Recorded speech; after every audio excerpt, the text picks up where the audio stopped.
এবছরের নভেম্বরে south Africa সফরে যাবে বাংলাদেশ।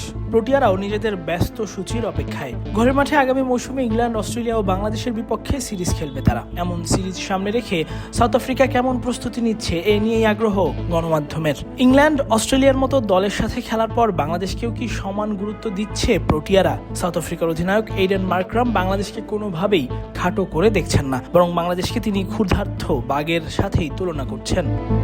5+ স্টার রেটিং প্রাপ্ত দেশের সর্বোচ্চ বিদ্যুৎ সাশ্রয়ী ওয়ালটন এসি। স্মার্ট কমফোর্ট এখন নেক্সট লেভেলে। সাম্প্রতিক সময়ে বাংলাদেশের ধারাবাহিক উন্নতি, বিশেষ করে নাহিদ রানা, তাসকিন আহমেদের মতো গতি তারকাদের পারফরম্যান্স প্রতিপক্ষদের ভাবিয়ে তুলছে। বাংলাদেশের পেস আক্রমণ এখন দলের অন্যতম বড় শক্তি। তাসকিন আহমেদ ও শরীফুল ইসলামও 5 দিনের ক্রিকেটে নিজেদের কার্যকারিতা প্রমাণ করছেন।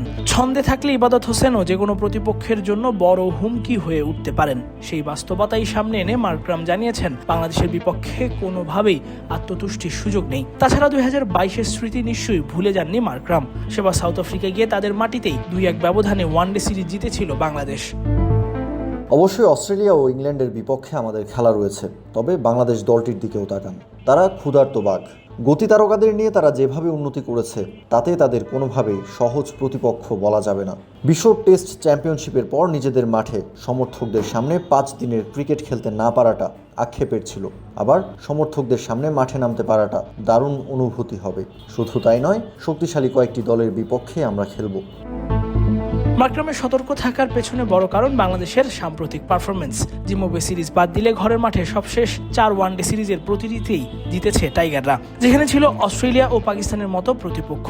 এছাড়াও ঘরের মাঠে পাকিস্তানকে টেস্ট সিরিজে হোয়াইট ওয়াশ করেছে বাংলাদেশ। টাইগারদের পেস আক্রমণও বিশ্বের অন্যতম সেরা। নাহিদ রানা দলকে সামনে থেকে নেতৃত্ব দিচ্ছেন। এছাড়াও টেস্টে তাসকিন আহমেদ, শরীফুল ইসলাম নিজেদের সামর্থ্যের জানান দিচ্ছেন সুযোগ পেলেই। ইবাদত হোসেন নিদমে না থাকলেও নিজেদের দিনে যে কোনো প্রতিপক্ষকে গুড়িয়ে দেওয়ার সামর্থ্য রাখেন।